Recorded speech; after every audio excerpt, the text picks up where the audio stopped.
I gave people all the stuff they really needed.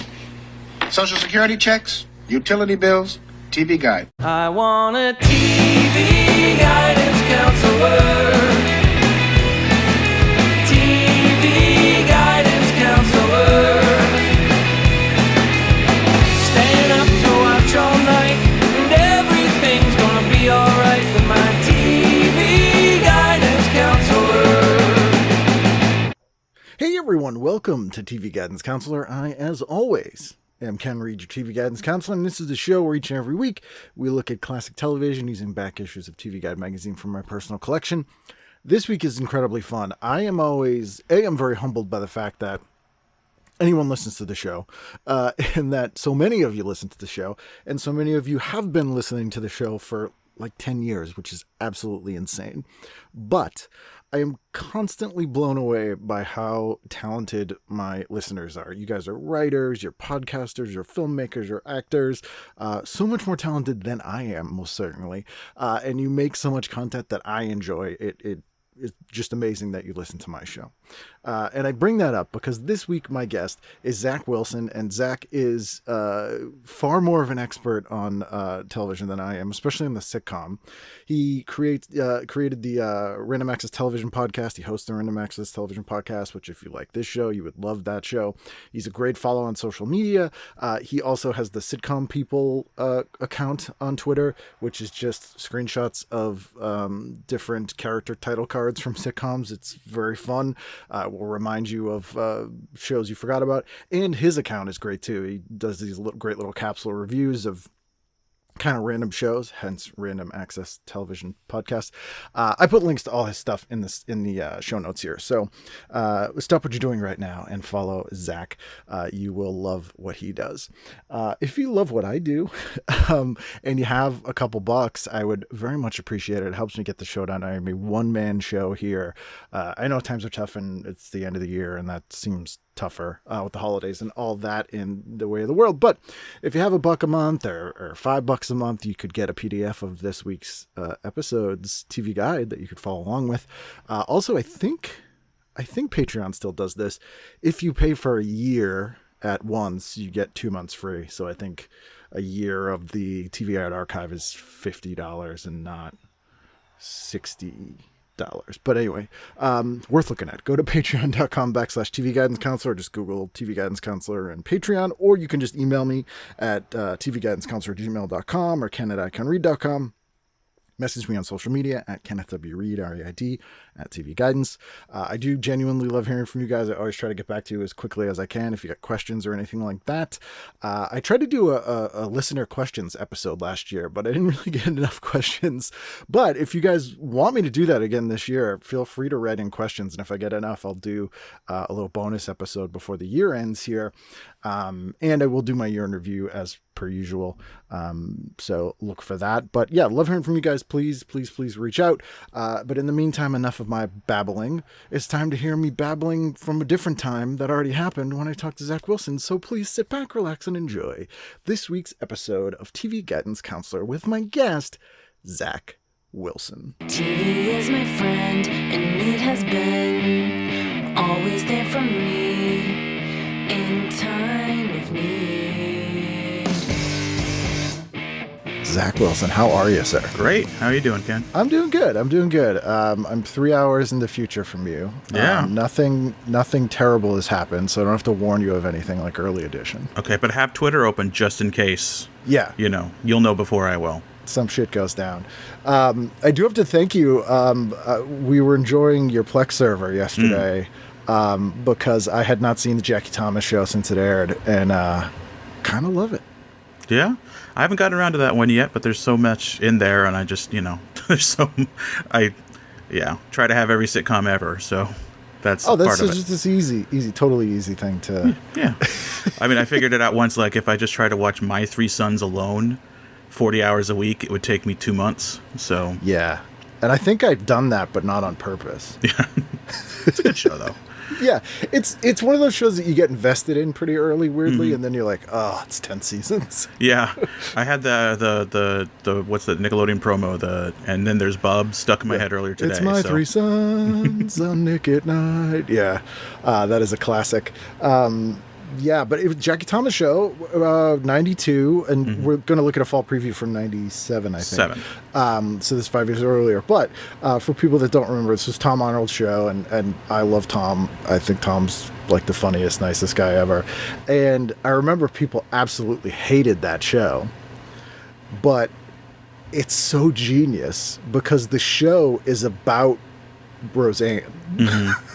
And he was literally working on both shows and would like take stuff that happened in the writer's room at Roseanne and literally like walk across the hall and it would be on the Jackie Thomas show. So he was like this guy, Jackie Thomas, who had a family sitcom, and he was like a crazy asshole and weird stuff happened. And it's kind of the plight of the writers, but like Michael Boatman's on it, Paul Feig. It's very funny. And he's, Tom makes me laugh. Well, the tabloids back then were just so... The celebrity culture was so negative that I don't think unless he had a 10 out of 10 show that they would have liked it at all. So, I mean, admittedly, and he's admitted this, and like the writers from Roseanne that I've had on have agreed, it was hell on earth working on Roseanne. And like she one day came in and was like, "Everyone named Steve stand up," and two guys stood up, and she's like, "Oh shit, I meant him, but I guess you're both fired." Like it was that kind of stuff where they'd be like, "Hey, we got a charity gig this weekend. Write us 20 minutes of jokes, so you're fired."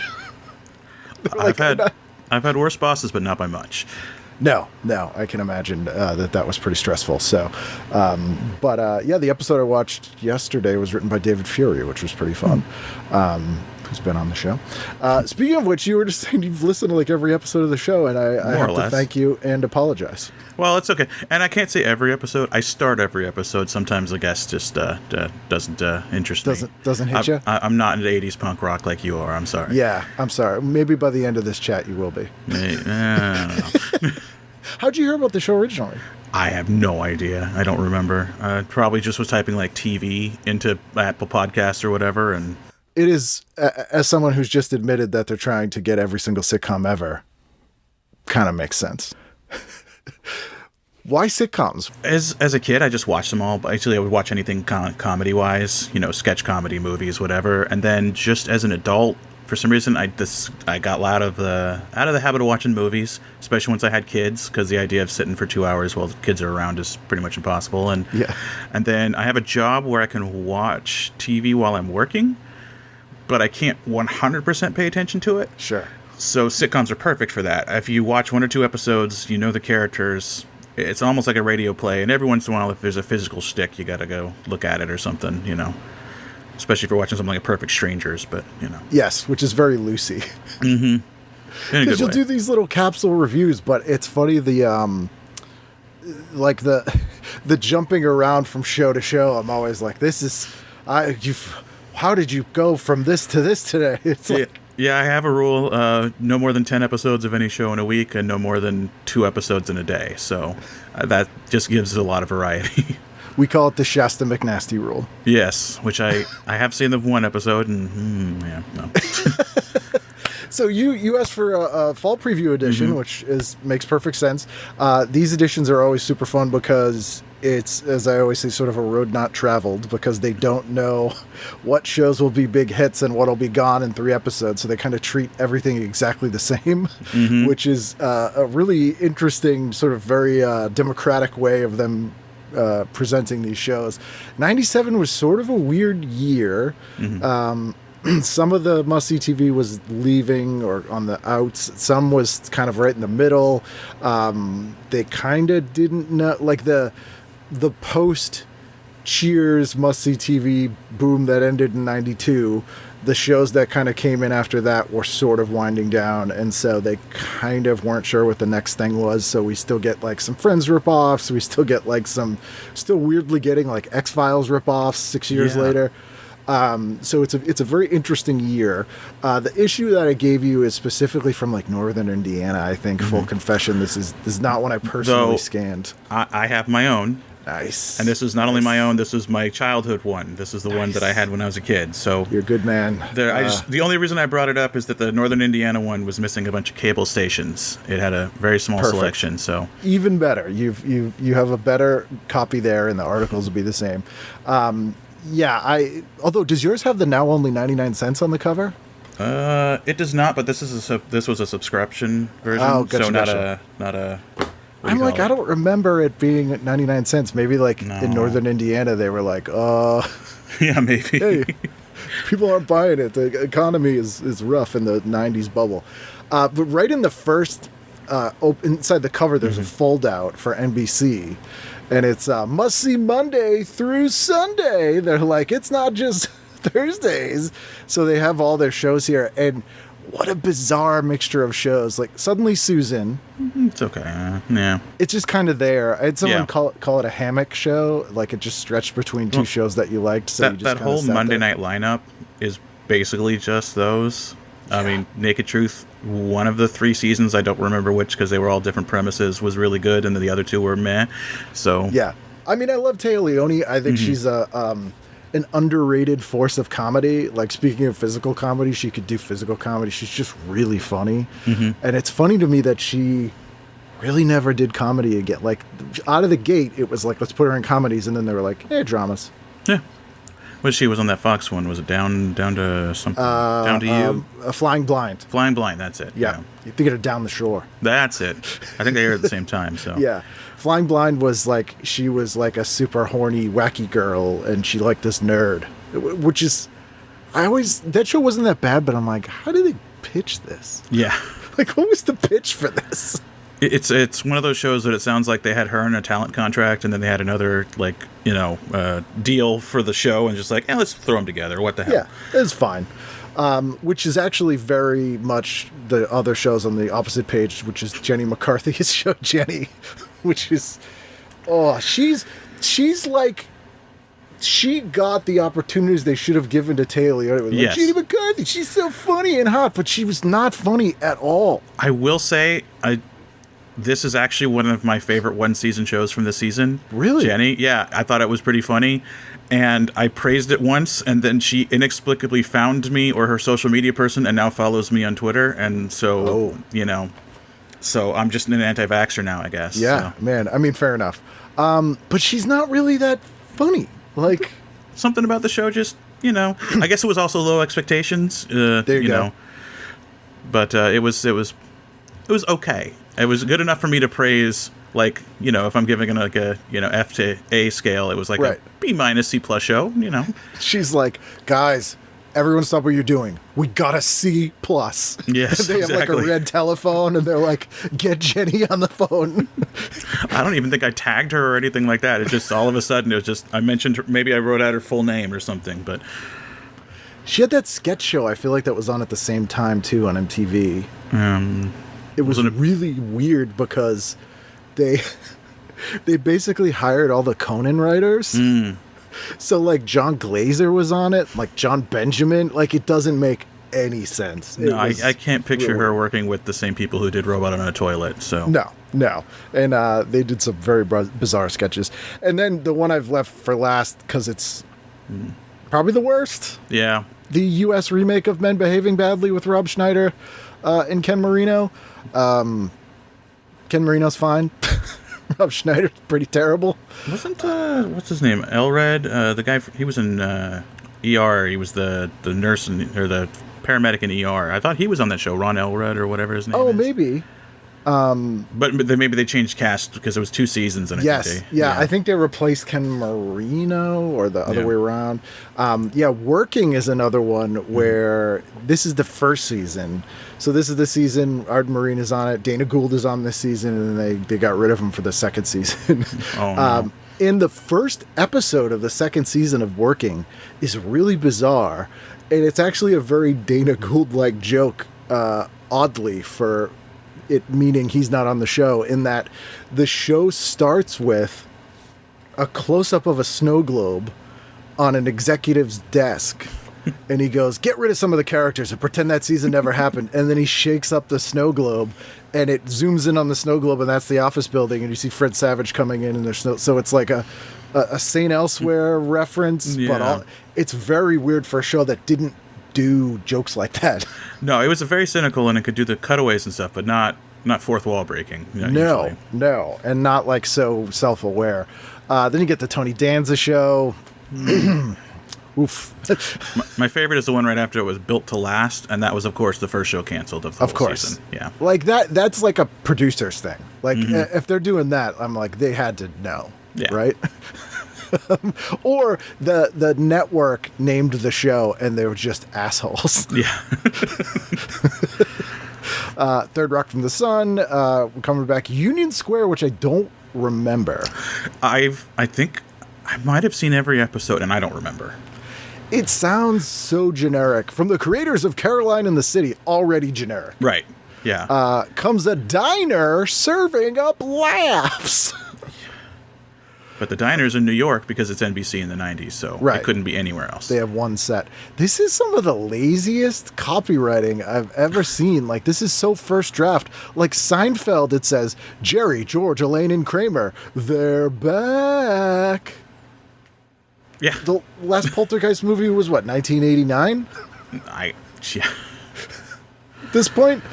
That's pretty rough. Girls, blondes really do have more fun on Jenny. Come on, that's great writing right there. Right? Like, this is, I forget if we mentioned AI before we started recording, but this is like what I would expect from AI. Yeah. Like, on Men Behaving Badly, it says, the ultimate bad behavior. One of the men is getting married. At this fashion mag, being glamorous is work on Just Shoot Me, which is in the second season. You don't have to reintroduce it. Come on. No. Very, very strange. So then we get into this season at a glance. And I remember a good amount of these shows, but I have to special shout out. You probably know what it is. George and Leo. Oy, yeah. That great cast, mediocre show. It was... It does the sin where Bob Newhart can never be good on a show where he has children. Right, even if his child is Jason Bateman. Yeah. Who had like 2 lines per episode, speaking of another waste, but... It just doesn't work. I feel like the writing wasn't terrible. No. But I feel like they were kind of like, we got Judd Hirsch, we got Newhart. We don't really have to do that much. Yeah, exactly. Just whatever. They'll figure it out in post or whatever. This is some very annoying writing. Like, this is someone who failed as a comedian who wrote this blurb. They go, look for any title where the 2 lead characters' names surround an ampersand to form an amper sandwich. Oh, no. No. That's one of the... That's worse than the other things. Yeah. I don't even want to read the Teen Angels one after that. No. Oh, yeah, you're saying it's Ben Ruby is the guy from Parker Lewis. He was on Bad Behaving. Abraham Ben Ruby. Oh, okay. Yeah. Is the one who went from ER to... I might be thinking of a different sitcom that he did later on, yeah. Yeah, just real bad. And then this was an interesting... I don't remember seeing this in other TV guides where they have to buy the numbers. Yeah. Where it says... 39 new network series were born last fall, of which a very respectable 17 are still with us. 18, if you count Something So Right, slated for mid-season. Frankly, folks, we're surprised.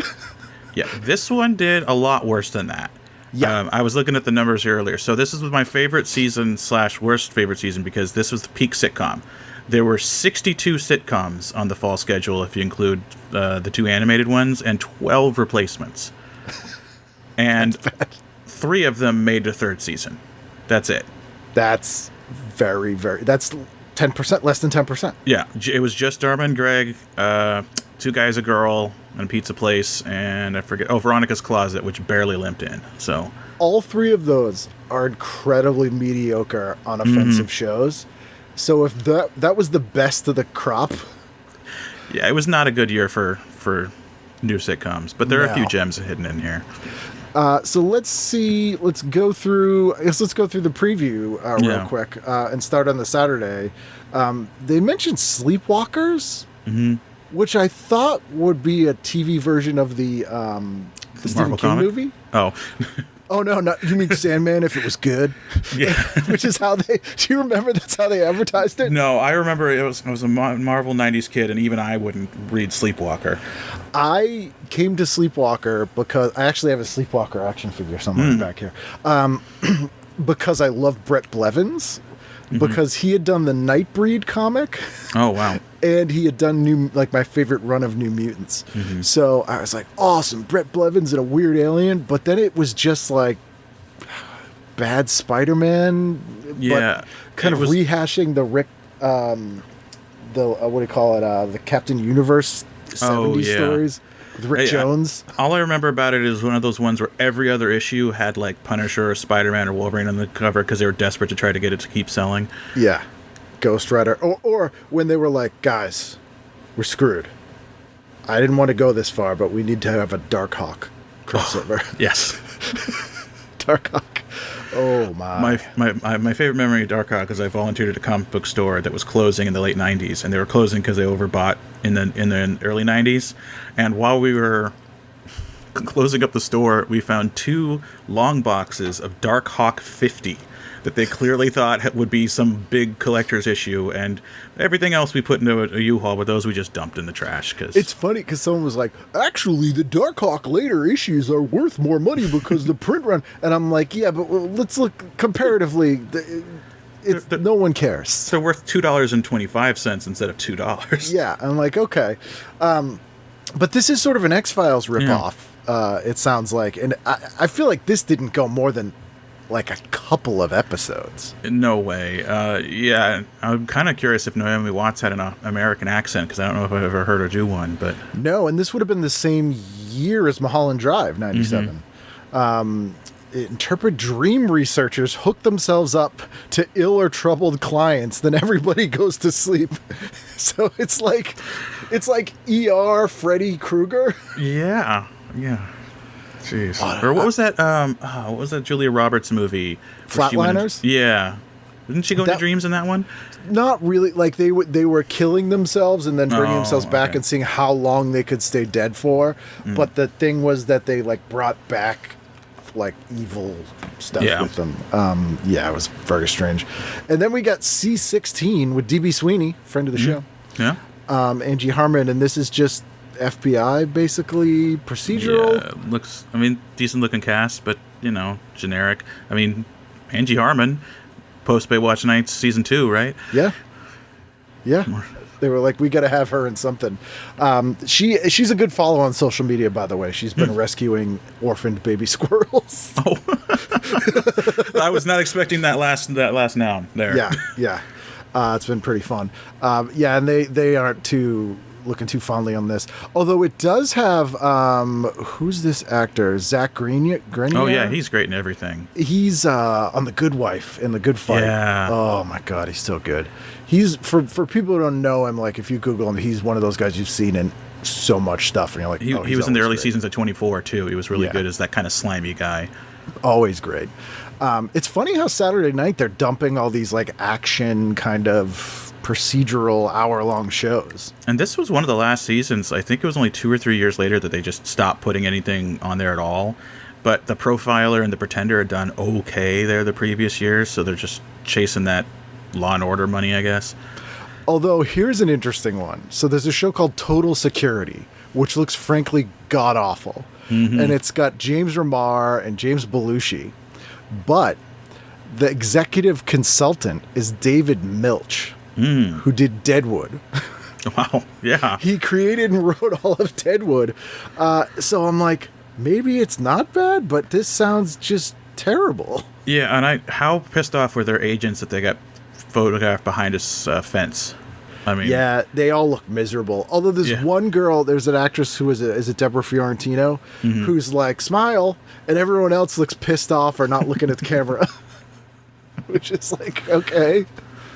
Yeah, I feel like 2000 was the last year they did Saturdays when like Freaks and Geeks was a disaster. And then was, like, the last Saturday. I think CBS had the Dragnet with Ed O'Neill, and that lasted a season or two, and I think that was maybe the last one to premiere on that night. Poor guy. Remember when he played Popeye Doyle on the TV version of The French Connection? Luckily, I've never seen that, but... He's not terrible. Like, it's not bad casting, but I feel like they just set him up for failure, Yeah. Then we got a sitcom I no recollection of. This is Carol Leifer after she left Seinfeld as a writer, and she's on the show with Amy Yazbek, who is another one of those beautiful women who are just a comedy, just murderer, just so good and funny and everything. And I feel like this might have been funny. So a few years ago, I tried to watch every episode from this season, and this one I could only find one episode in like 1999 VHS put into a 2000 real audio file quality, but it was okay. And then I remember talking to Carol Leifer about ratings once, and she was like, you know, your ratings are higher than the worst episode of Young Sheldon, you know, the hits that get canceled down. Yeah. She was very upset that she got like, you know, a 2. And I was like, oh, you're the number 1 show now in the country. Oh, easily. Yeah, easily. That brings to mind another thing that I've been talking about in the show more recently, in that about 97 is when this started. There's an era of lost media that is not what people think it would be, and it's about 97 to 2007. Right. Especially later, the 2007s, when people started switching to DVRs, your hardcore, whatever. I couldn't find anything from the 80s easier than I can find anything from 2005 or 6. Yeah. Unless it was on DVD, yeah. And a lot of that stuff behind the scenes was when because of the deregulation that happened in 96, all these corporate mergers started happening in that 10-year period. So most of the masters of stuff just got dumped, or God knows where they are. Nobody knows who owns anything from that era, and they don't care. Right. So it's just gone. And also, if you're even trying to do it, they started using pop songs more in the shows. So the music rights hits, but also means for bootlegs, you know, like you can't just throw them up on YouTube because, they play a Smash Mouth for 30 seconds and now it's taken down. Every show from 97 played Smash Mouth for 30 seconds. It was the rule. Everyone was an all-star. There's a show called World's Funniest, hosted by James Brown, the football player, not James Brown the singer. I assume it's the football player. Not the football player. It's the Fox NFL host who has a coincidental name, also named James Brown. See, the thing that tipped me off was he's wearing like a Super Bowl ring. Yeah. So I was like, but I guess if he's a broadcaster, he would have got that. And they're like, this is a better blooper show. Yeah. Funniest continues the Fox franchise of outtake specials with moronic moments culled from international footage. This is a weird show to do in 97. This is, I guarantee they've made this completely just because Fox had the NFL, and they only plan to run it those half hours where, you know, the Fox football would overrun. And the second it was over, I think, did Futurama premiere this year or the next year? Yes, I think it was this year. Because it was mid-season, I think, Futurama It was, yeah. Like what a lazy, like they didn't even have bloopers by 97. Like there was, the blooper wars had ended and no one won.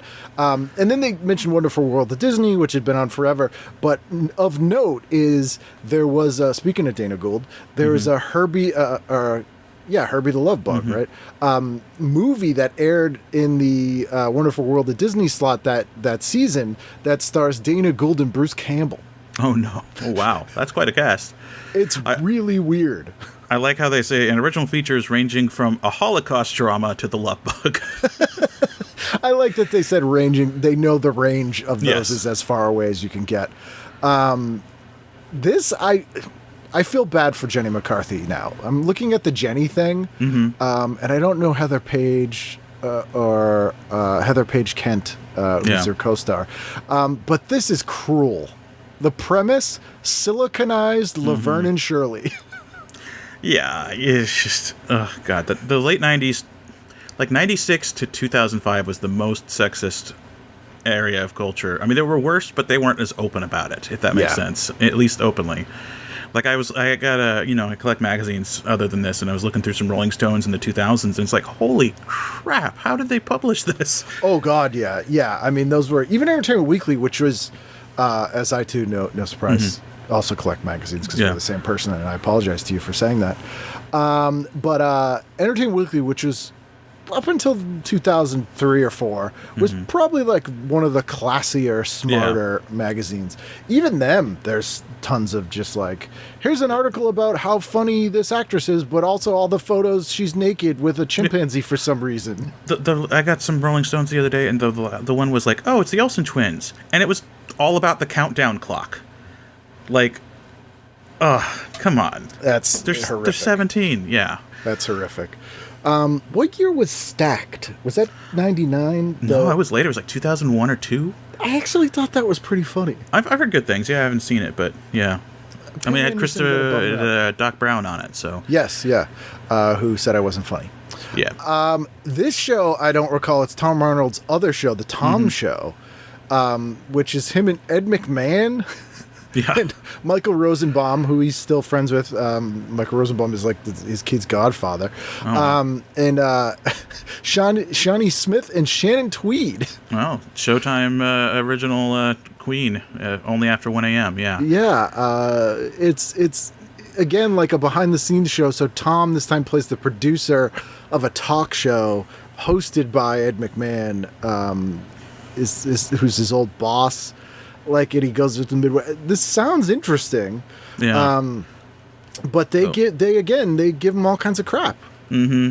This was there was only a brief time when the TV Guide Full previews would actually have opinions in them, and this was one of them. They did not like this.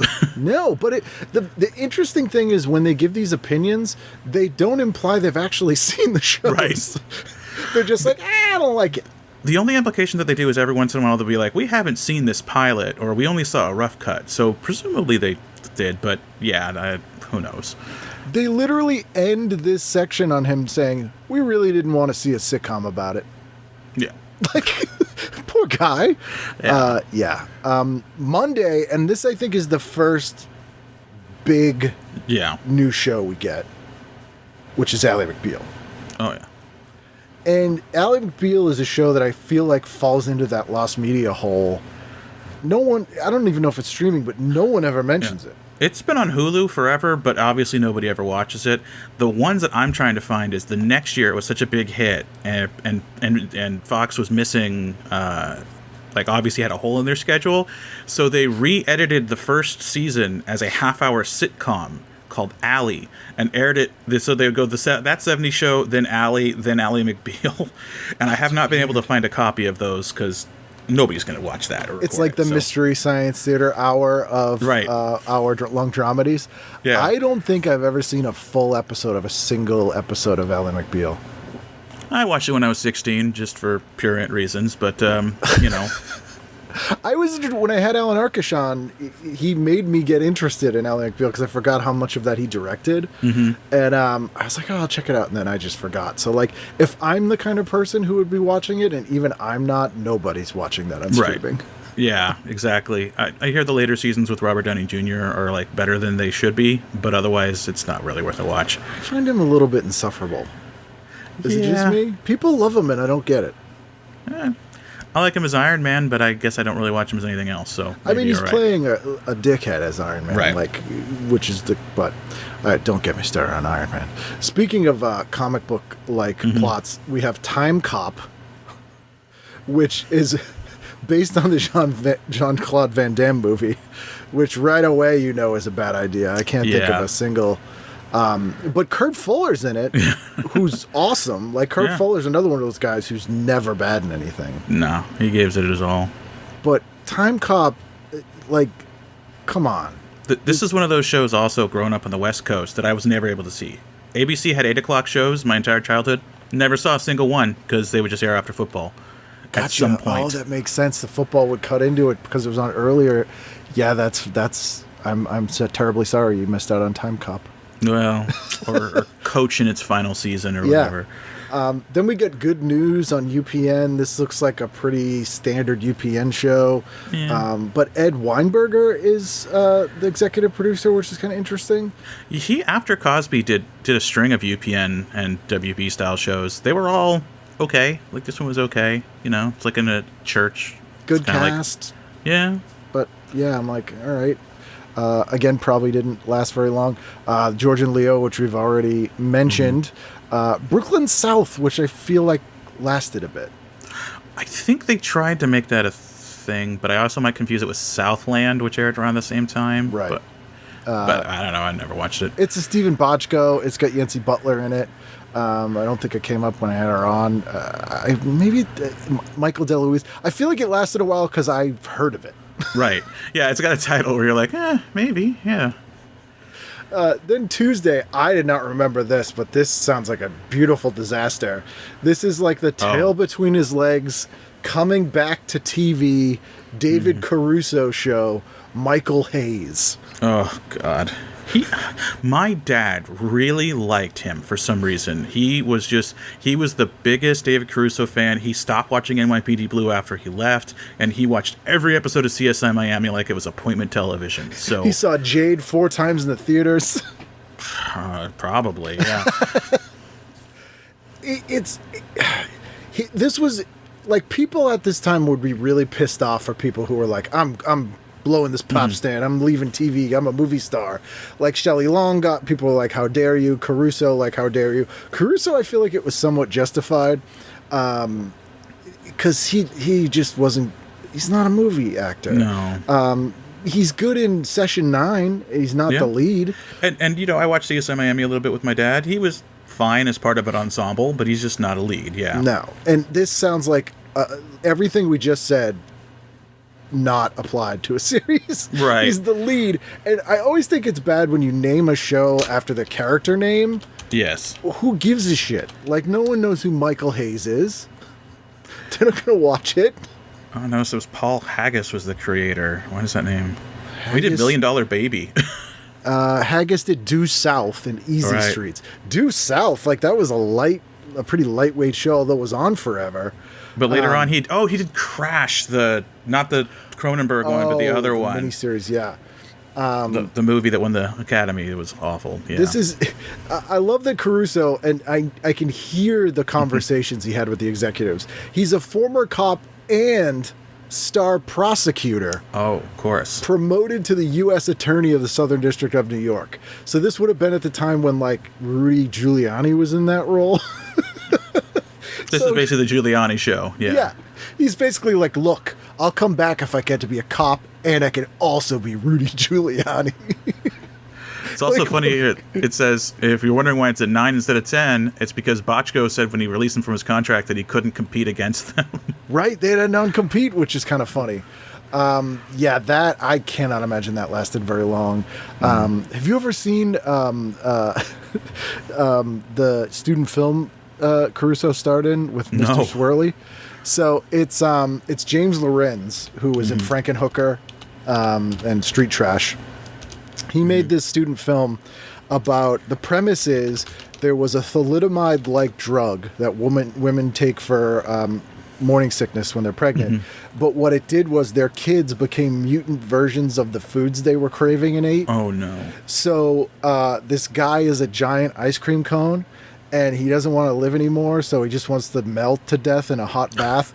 And David Caruso plays his like best friend who's trying to talk him about doing it. Oh, and it's actually really dark and funny, but it's so weird because Caruso's good at it because he's just playing it completely straight. But it's bizarre. Looks like it's on YouTube. I'll have to check it out. It's worth watching. It was one of those things that when he became super big and he went to go to movies, all the like inside editions and stuff dug it up and they were like, Caruso thinks he's a movie star. Oh yeah? Well, look at this shit. Oh, God. It's the sort of thing that like Jimmy Fallon would, every single time he appeared on his show, he would bring up. Yeah, I know. No, he would make him sing a song about it. Oh, that too. Or just sing a song with no comedic spin or anything. Yeah. We're just going to sing. Okay. Why? Doesn't matter. I'm drunk and we didn't want to write anything.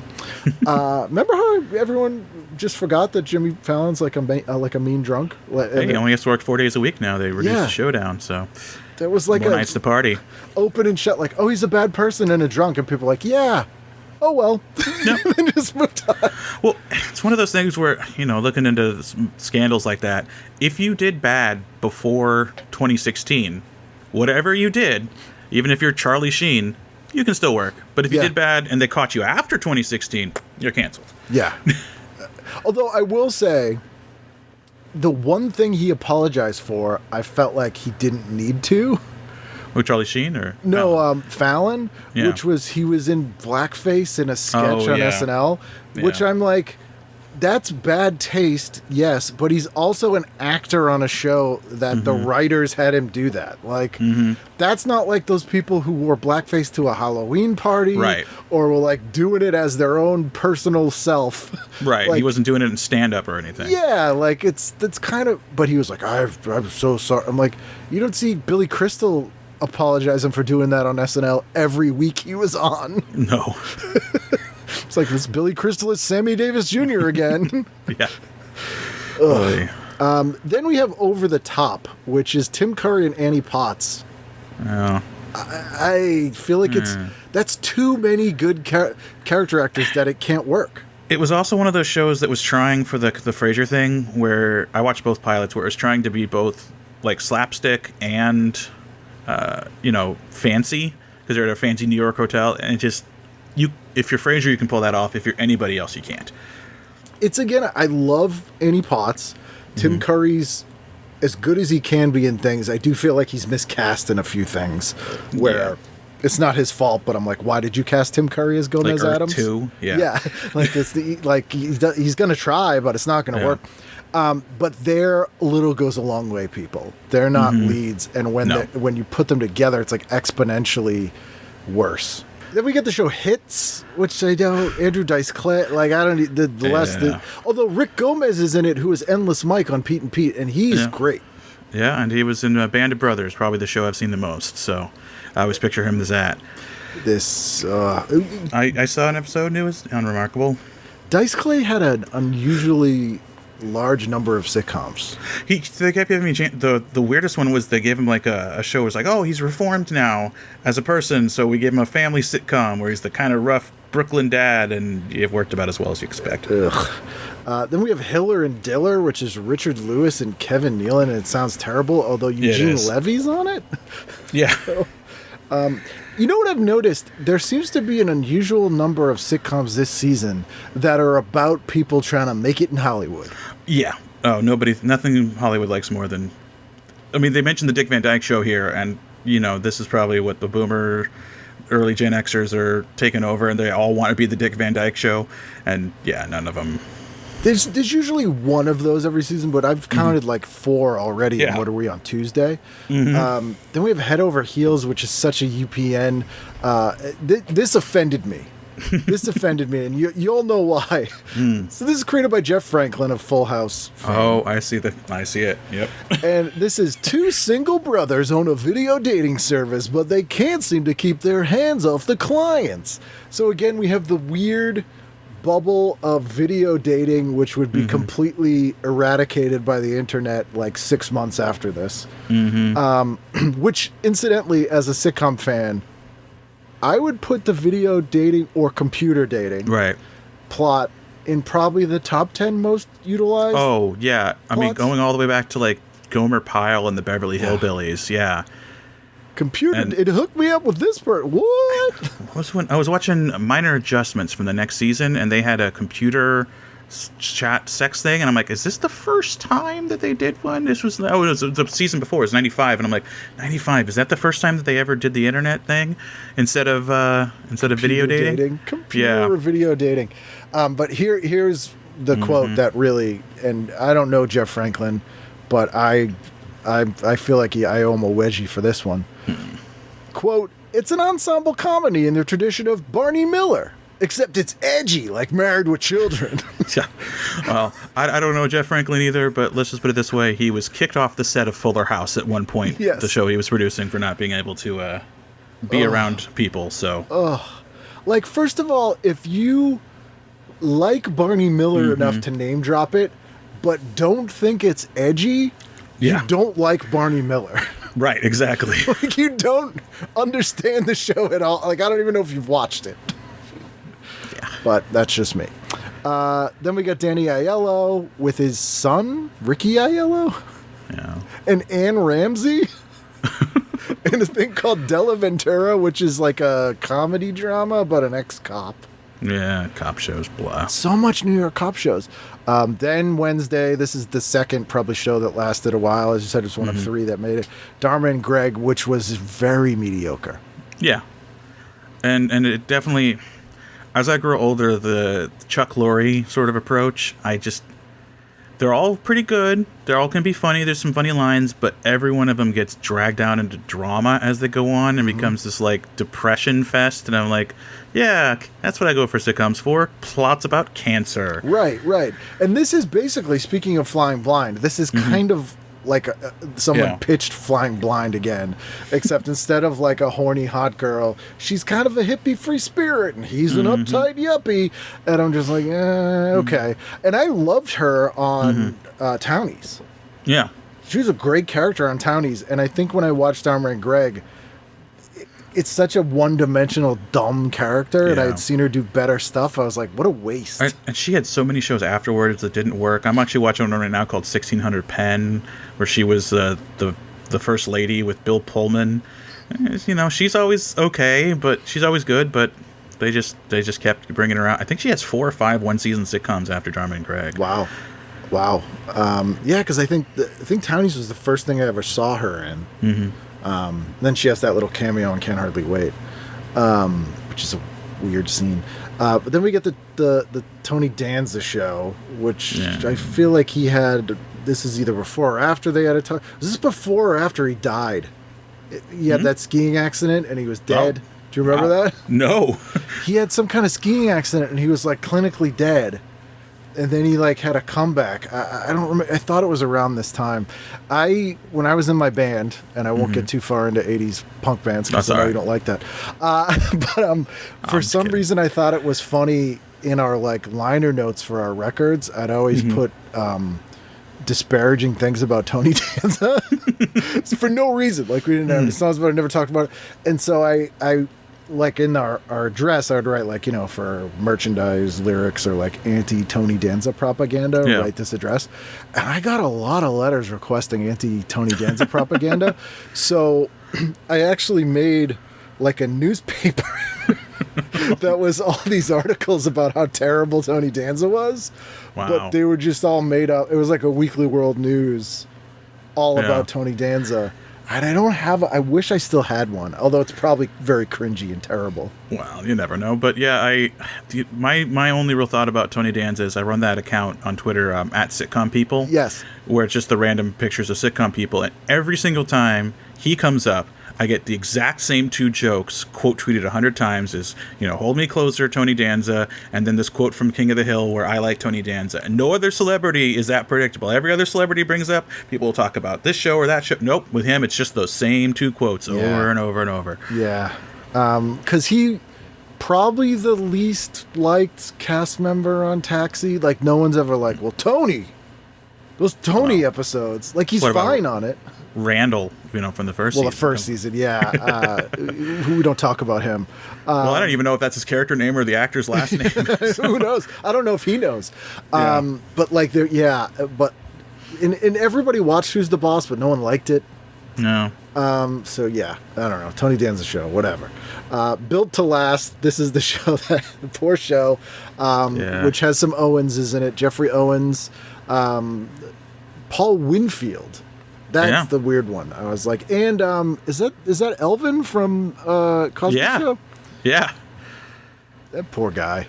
Yeah. He's great. Like, so many people on the Cosby Show were amazing, and they get so screwed over. Just having to deal with him, I'm sure it was hell on earth. But this hit show that they just can't make any money off anymore because he's a piece of shit. Well, then after, you know, there was the thing of him working at Trader Joe's or whatever, he started getting work again, and he was on the last season of Bless This House, and he was great. He's in a Good Fight episode, and he's really great. He was a highlight of that show.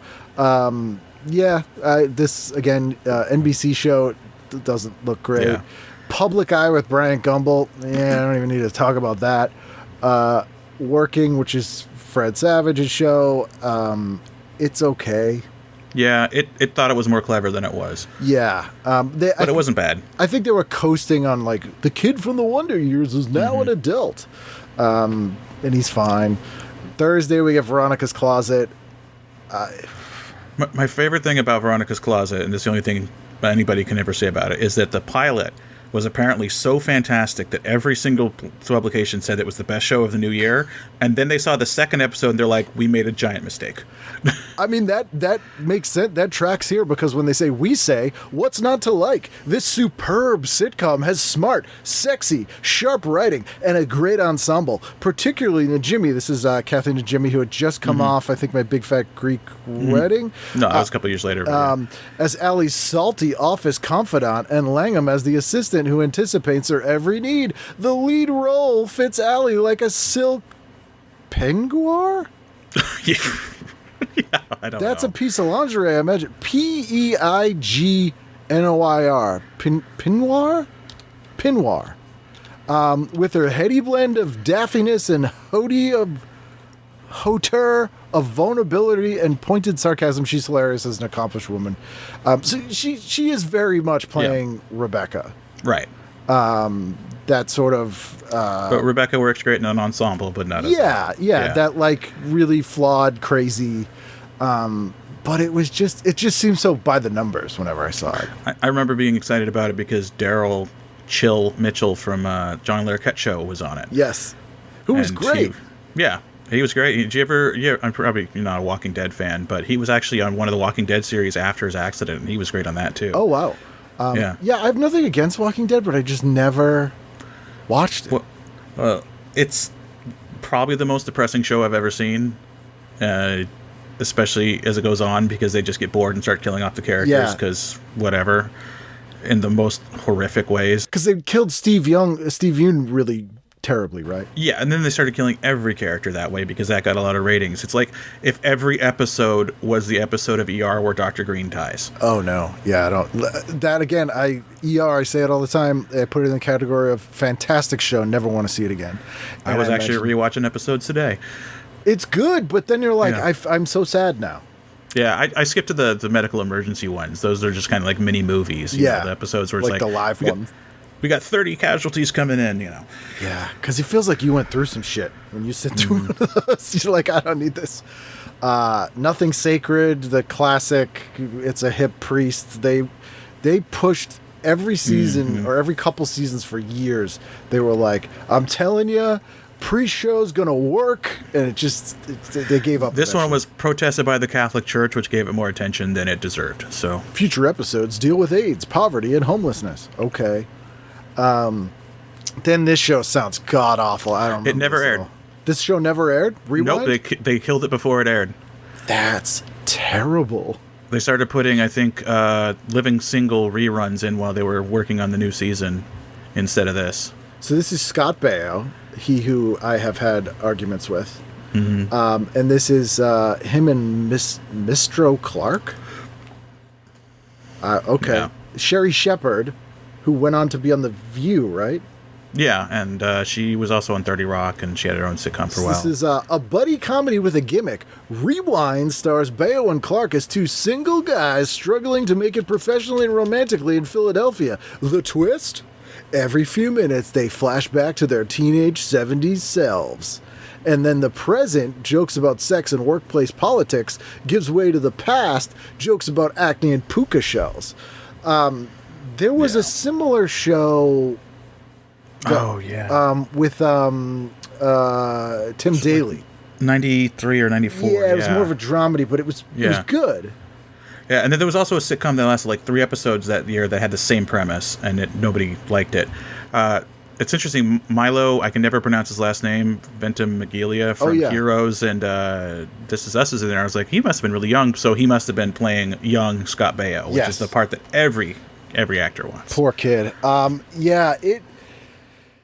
It's funny that I can, so many of these I can just hear them being pitched to like executives, and this one I'm like, guys, what if we could do the Wonder Years, but it's also studs? And they'd be like, how? I don't understand. How could you? Listen, it's gonna work. And then it didn't even air. That's amazing. We say it would take a chemical explosion to make the script we saw come to life. Ouch. So they just saw a script. That's oof. Then we got Union Square, as we mentioned before. That's that and this is interesting. It says, original leading lady Mel Gorham was replaced with Marie when producers decided they wanted a show powered by the entire cast rather than a single star. And then it says a new and in parentheses, and presumably improved pilot was being shot at press time. And I guarantee you this show lasted a whole season and 30 million people watched it every night and nobody remembered it the next day. No. And the show creator, again, has a really awful pull quote where he says, I think it's a true ensemble a la Friends or Cheers, but we did want to make it a little grittier than most. Did you? I'm sure you succeeded with that. That means that they have non-white people in it. Yes. One. Maybe some extras. Yeah, a couple of extras. We got Between Brothers with Tommy Davidson. I don't recall this at all. It's another Fox show. Lasted actually 2 or 3 seasons, amazingly. It's got a decent cast, but I'm just like, what's the... then we get the U.S. remake of Cracker with Robert Pastorelli, which I feel like aired for a couple seasons. No, I think it had like 6 episodes. Wow. Because I love the Robbie Coltrane one. And Robert Pastorelli's not a bad... It's interesting when we do the remakes of the UK shows, which comedies I won't even mention because those never work, all on the family aside. But the dramas, it's interesting to see the casting they do. And Pastorelli's an interesting choice because he's very, very different from Robbie Coltrane. Yeah. But brings a similar energy. Like, I feel like it's good casting. Yeah. Well, it's funny you mentioned about British sitcom remakes. They worked in the 70s and never since. I mean, actually, here, Ghosts right now that's airing on CBS is okay, but that's it. I mean, in between, they would remake 1 or 2 every year to be like, oh, here's, Amanda's by the Sea. 2 episodes. Some of the worst pilots I've ever seen, like the Red Dwarf pilot, the U.S. Red Dwarf, the U.S. Peep Show pilot, the 2 different IT Crowd? IT Crowd ones are awful, like awful. I just watched all of the American Coupling the other day. It's god-awful. Oh, God. It's god... Because the UK coupling shouldn't have worked. It's a Friends ripoff, and it gets by on the sheer charisma of the cast, and the writing is smart. Right. And the U.S. remake is just like, they're like, let's do a Friends ripoff, but that's really bad. They were clearly just the entire time really hoping that just when they said the word vagina, that was enough. Like, we said vagina and we are on 9:30 on NBC, aren't we? Edgy. I think that's the track they took where they're like, well, we're a remake of a European show, so we can be a little more raunchy, like Betty Hill. Right. And they use the exact same scripts from the British one, too. You would never... Oh, one did work. There's a UK remake of Who's the Boss. Oh, yeah. That used the same exact scripts. Wow. And I actually did a video a couple years ago where I did edit side-by-sides from the pilot with the same scenes. And it's very interesting. Have you ever seen it's similar, the British remake of That 70s Show? Yes. They use the same scripts? Yeah, but the Fez is from Germany. Yeah. Yeah, I think his name's Thor or something like that. Yeah. Yeah. I saw that when I lived in the UK. It was right, yeah. Yeah, which is very weird. I guess The Office. Yeah. That's a big one, although I'd never seen the US Office. It's okay. Not my style. Then we have a show called 413 Hope Street, which I immediately am not interested in. Not the show's fault, but because the premise says ER in the hood. And I'm like, come on. Well, and even then it says, as a teen crisis center, that's not ER. No. They're not going to be blood and guts in a teen crisis center. No, come on. Friday, we got the Gregory Hines show. Again, one of those things where I'm like, he just wanted to take summers off at this point. So there were so many shows after Cosby like this, where they're clearly like, well, you want the next Cosby, so we're going to get a black celebrity who's liked by everybody, and we're going to make a good, wholesome show, and they're the most boring things you can possibly imagine. What was it, Charlie and Co. with Flip Wilson, and this is one of them. And Royal Family with Red Fox. Oh, yeah, the one he died halfway through. Which was not a remake of the UK Royal Family, which also had a US pilot remake. That's one of the worst fucking things I've ever seen in my life. Oh, I got to check that out. It's called The Kennedys, and it takes place in Charlestown, Mass. Oh, no. It's the episode I had Henry Normal on, who was a co-producer and writer of the UK Royal Family. He talks about it quite a bit, and it's quite a story. It's quite a story. Then this show, actually, I'm kind of interested in this. It's Dick Wolf. It's called Players. The only actor in it that I recognize is Ice-T. But it's basically like Suicide Squad, 18. It's three charming ex-cons go to work for the FBI in an experimental plan to use the street smarts of felons in high-risk undercover scams. Like, that just sounds fun. Yeah, sounds all right. But it could be terrible. And we got The Visitor with John Corbett. And this is sort of an X-Files ripoff. Yeah, but it was... I remember trying to give it a shot a couple of years ago, and it was so quiet. It was just like... It's basically like him playing his character from Northern Exposure as like an alien. So he's Chris in the Morning, who's an alien. So it's Chris in the Morning, Starman. Right. Okay. And he's just quiet in that philosophical Chris in the Morning kind of way. And it's like, that doesn't work with the sci-fi. Yeah, this sounds like this went real slow because it says, we want to slowly peel this onion. I'm like, yeah, that's a 2-episode failure right there. Then we got Meego with Jonathan Lipnicki, Bronson Pinchot, Ed Begley Jr., Michelle Trachtenberg. This is, again, another alien. This is basically the same show with Chris in the Morning, except it's a comedy. I feel like people liked this. It seemed very kiddie. This is maybe the worst show of this year, and that includes... Yeah, you can see... Like Ed Begley Jr., you can see him just kind of check out about halfway through the series. The kids are trying, and you can see the flop sweat on Bronson Pinchot. He's trying his best, but this was the year that the CBS decided we're going to have the TGIF, so they hired, they got Family Matters and Step by Step, and then this, Meego, and Gregory Hines, and tried to make him into a... Step by Step was the only show at that point that was even watchable. Yeah. It was... Yeah. Oof. This was... Oh. Poor Bronson. Yeah, because then they got that. We have You Wish, which is the same show but with a genie. That one was not bad. I mean, that one was pretty bad. But Teen Angel, I got to say, on the other side, I actually really like that show, and I think you might too. It's from a bunch of former Simpsons writers. It's got Maureen McCormick as the mom. John Amos. Yeah. Well, actually, John Amos. They say John Amos, but he must have been replaced because it's it's the guy who played Venus Flytrap. I can't think of his name. Tim Reed? Tim Reed plays an angel, like the head angel that tells this teenage angel to do his thing, and it's mostly just Gen X pop culture references. It's like The Simpsons, whatever. Yeah, it's Al Jean. Although halfway through they replaced Maureen McCormick with Jerry Van Dyke for some reason. Oh, that's weird. Yeah. I will check this out. It's actually a pretty decent show. The ones on YouTube are really, really bad quality. It looks like somebody filmed them with their phone, but, yeah. Yeah, they call it Afterlife version of Bill and Ted's Excellent Adventure. I don't mind that pitch. That sounds okay. If it tells you the kind of humor, the main character died, the teen angel died because he ate a hamburger that had been sitting around for 6 months. So. I think I wrote it off at the time because there was also that Heavenly Kid ripoff series that aired on the Disney Channel with Jason Priestley.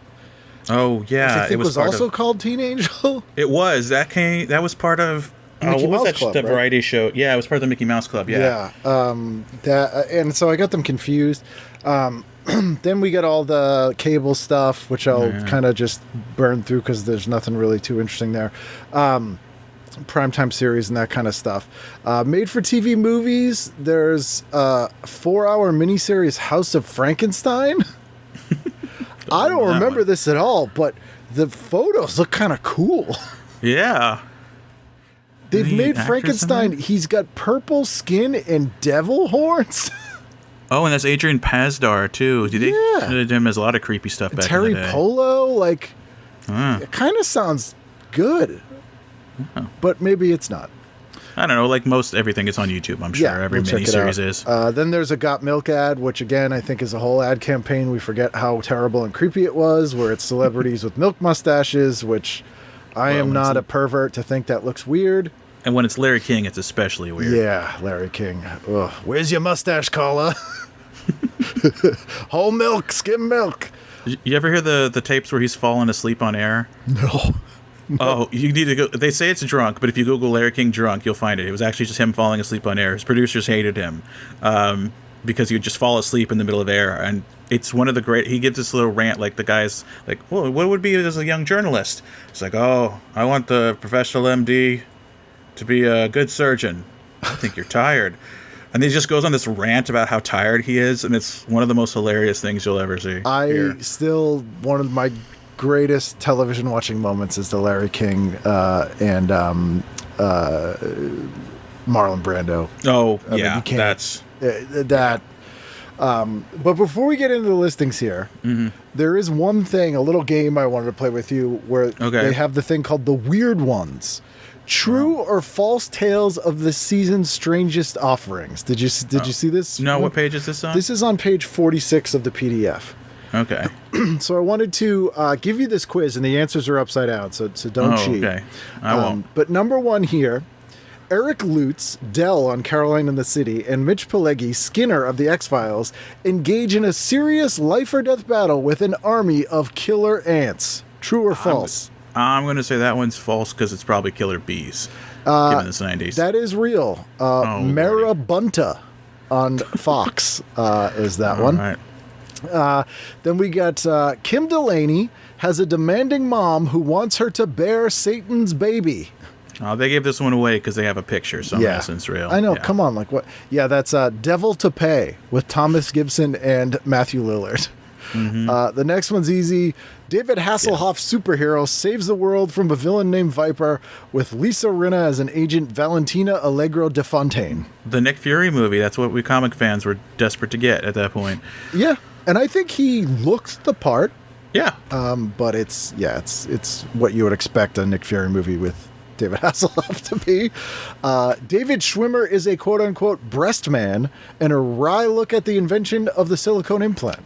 I've seen that one, so I know that one's real. Yep, that's a HBO movie, I think it was. I think it was called Breast Men, right? It was, yeah. Hulk Hogan and Carl Weathers lead a daring mission to rescue gymnasts from a South American drug cartel. Okay, that has to be real. That one I don't. Let's see. Yes, Assault on Devil's Island on TNT. Wow. Then we have a pregnant white shark is victimized by a bizarre mutant amphibian, a 4-hour miniseries. These are all going to be real, aren't they? Yeah, that's Peter Benchley's creature. England's royal offspring are in jeopardy, and only anti-terrorist Rob Lowe can protect them. See, I would have seen him as Nick Fury, but... Yeah, that actually wouldn't have been that bad. Yep, that's real. That is Jack Higgins' Midnight Man. Then we got two more. Christopher Darden, homicide detective, investigates the murder of a sports tycoon. So that's the guy from the OJ trial, right? Yes, he went into acting after the OJ trial.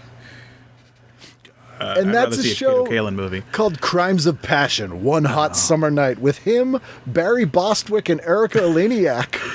I paid some bills, I'm sure. But it's so funny. It was like, oh yeah, the OJ trial. Let's let him go. Timothy Busfield runs from his life when he's pursued by a pack of maniacal driverless 18-wheelers. Now that sounds like a TNT movie. Yes, that was the TNT remake of Maximum Overdrive. There Trucks. you go. And finally, sadistic prison guard Brian Brown uses prisoner Dean Cain and bait in a tracking game for his dogs. I might have seen whatever the heck that is. It has the lamest name. It's called Dog Boys.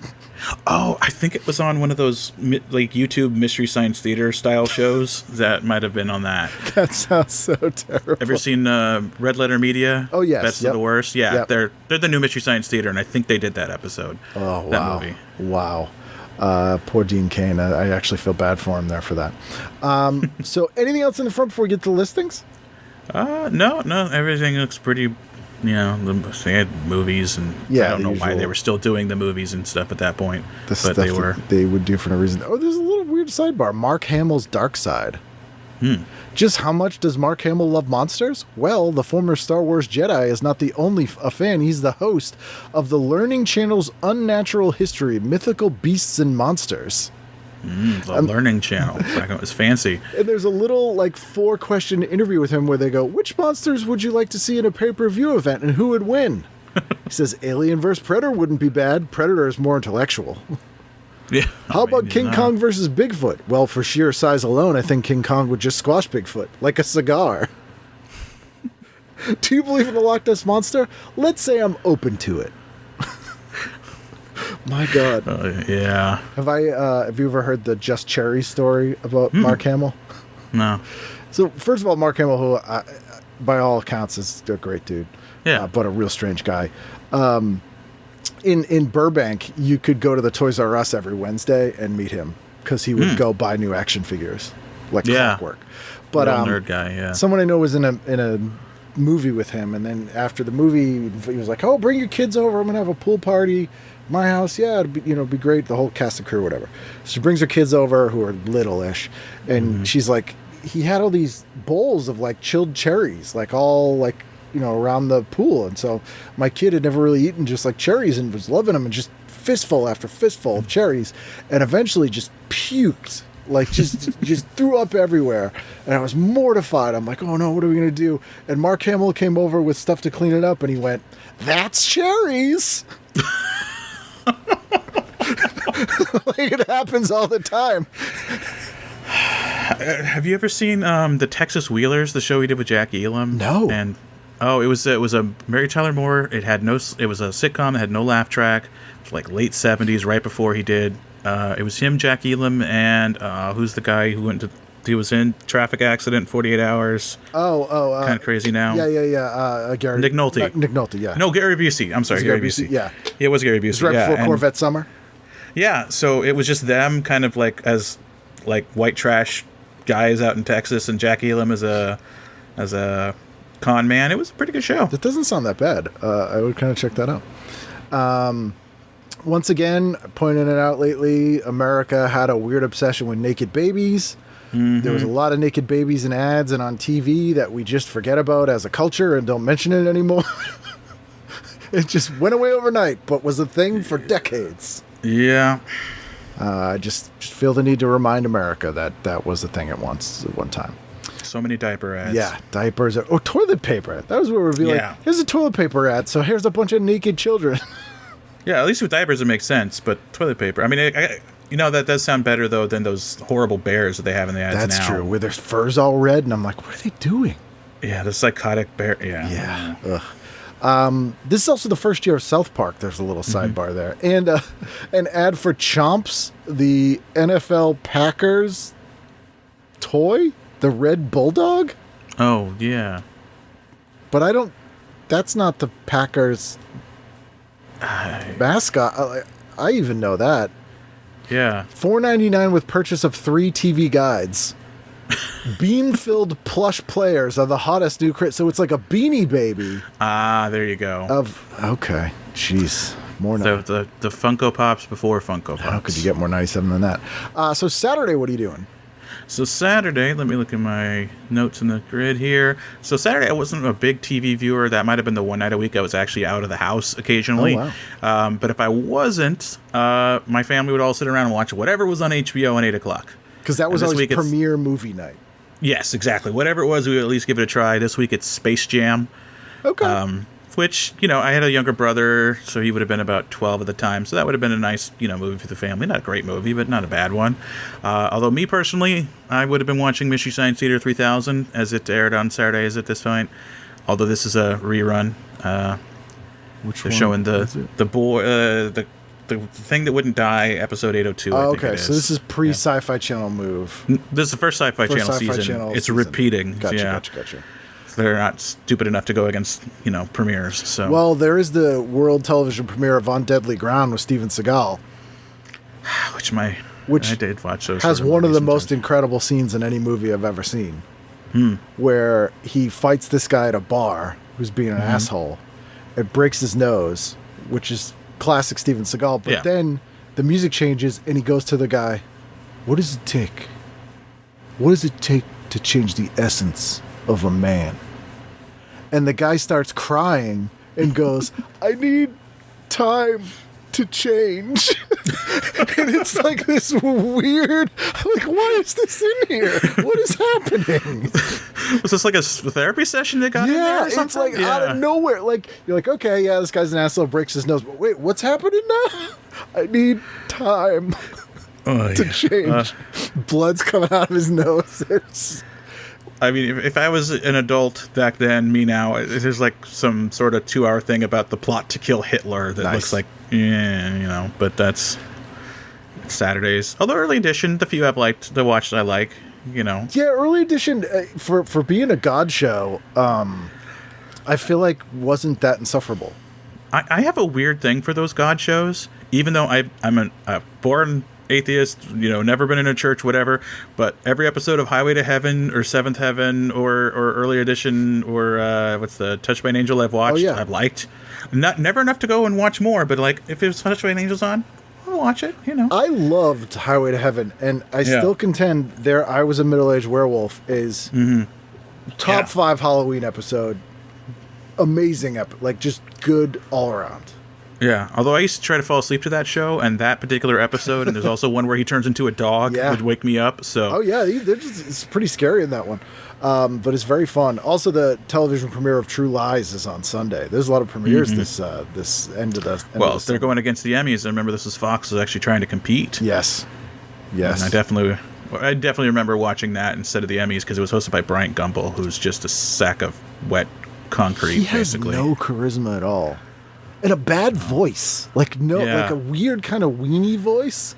His show on HBO, the one where he's Real Sports, where he produces, is really good. But so he's a good journalist, but not charismatic. No, yeah, fair enough. So that Saturday, Sunday, what'd you do? You're watching something? Probably the Emmy, True Lies, and then the Emmys, flipping back and forth. I mean, nowadays I pretty much only watch the Emmys for the death reel, but just to be incensed by who they left out. That's what I do. Pretty much, yeah. David Blaine's Street Magic is being repeated. It had aired the previous season, and I don't think people remember how earth-changing that felt at the time, his first special. Oh, yeah. Yeah, I don't remember it being that early. I remember it more about 5 years later. That was the stunts stuff. This is when he was still doing like the walk up to a stranger in the street and do the sleight of hand, and it was great. Like, it's really good. I think it gets overshadowed by him being... I'm a weirdo. I'm going to be buried alive and cement.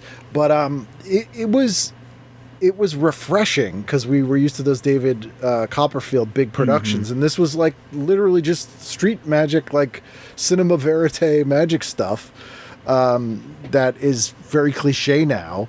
But that first special, I remember the kids at school were like for days, kids you would never think would watch a magic special were like, dude, it's in the beer bottle, oh my god, like it was just this huge thing. So I just feel like I need to give him credit for that.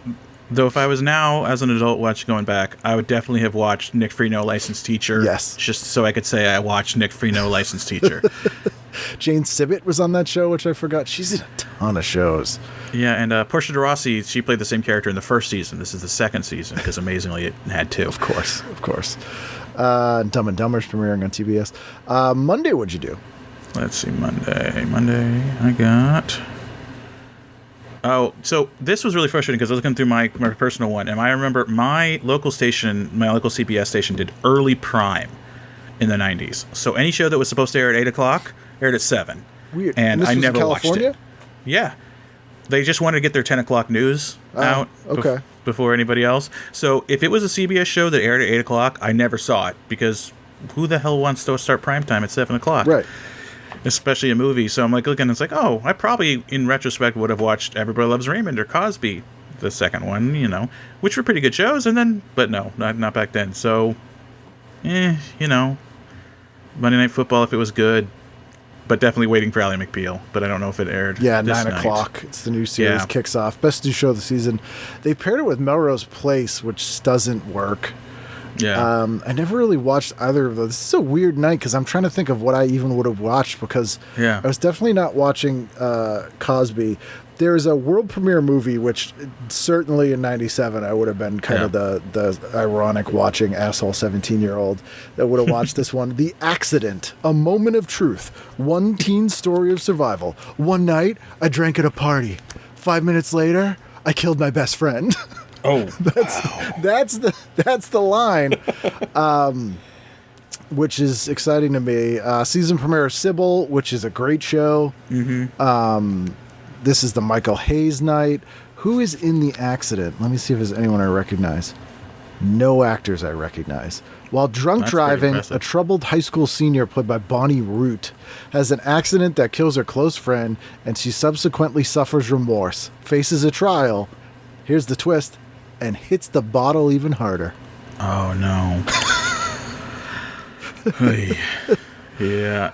In the one that I had, there was a Michael Palin special on. Oh yeah, full circle. Which I remember trying to watch those and just not getting into them every single time. I've tried to watch them as an adult, and they're like, Michael Palin, he was my favorite, Python and everything, but just those specials, maybe they're just too British for me. I don't know. Yeah, he was, when I interviewed John Cleese, every time he mentioned, he didn't like Terry Gilliam, Yeah. which I get. I couldn't tell if he liked Michael Palin or not, because every time he mentioned Michael Palin's shows, he'd yawn. Like, go out of his way to go, Michael doing his travel shows. And I was like, all right. There's an interesting show here. It's called Affluenza. And it's a PBS documentary. It's a witty examination of widespread social affliction that the documentary defines as, quote, unhappy condition of overload, debt, anxiety, and waste resulting from the dogged pursuit of more. And it's hosted by Scott Simon, who's an NPR guy, hosts on Saturdays. Yeah. Like, great host of things. I've never seen him do on camera stuff, but I've never heard of this, and I'm like, I really want to watch this right now. I don't know. PBS and comedy, I think people... God, it was that guy who was always singing. Russell? What was his name? Yeah, who had, like, the comedy songs. Mm-hmm. Yeah. Stephen Banks had a show on PBS as well. Yeah. But fair enough. One of their 2 sitcoms they ever did. Oh, and then at 2:05 a.m. on Cinemax, the no-star movie Blackout, starring Brian Bosworth and Brad Dourif. Oh. They give it no stars. No stars. That's 0 stars for Blackout. That's impressive. They don't usually give 0 stars. No. I'm looking at other movies just around there to see. Oh God! And then you could buy from the Franklin Mint a Jesus statue, which is a fine art miniature inspired by the artistry of Raphael, called "This Is My Beloved Son." It's only $37.50. Guaranteed Christmas delivery. Limit one per collector, and then a Franklin Mint limited edition 1956 Ford Thunderbird knife. Have you seen a TV Guide in the last couple of years? Yes, it's all this kind of shit, right? This is better than that. I remember the last issue. I subscribed basically so I'd make sure that I get the final issue. Yeah. And the last one had 3 ads for Jitterbug phones. 3. Well, you have to imagine who's like the use of TV Guide is completely gone. Right. There's no articles in it anymore. It's just like little paragraphs that are just sent by the studio and printed verbatim. Like there's nothing in there. Yeah, so it's like all jitterbugs and jitterbug-like things. Here's Martha Stewart for the line of shoes you don't have to bend down to put on. Right, chairlifts. Yeah, my God. Reverse mortgages. Yeah, so the Thunderbird knife. God. So Tuesday night, what are you doing? So this will make me unhappy, but I was a home improvement guy, and it still holds up for me as an adult.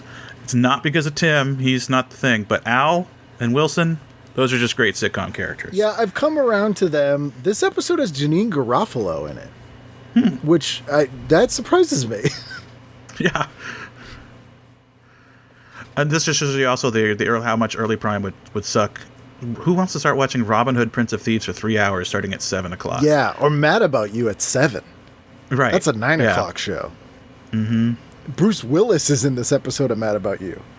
Oh, I kind of remember that one being a big deal. This was when Friends kind of started that arms race of having like big celebrity cameos, like movie star, and it was just annoying because it wasn't funny. It was just like, oh, look who it is, Brad Pitt, and it was just like I think Will and Grace was the absolute worst for that. It was every episode was, oh, here's Elton John, okay, and do something with it, yeah. Right, exactly.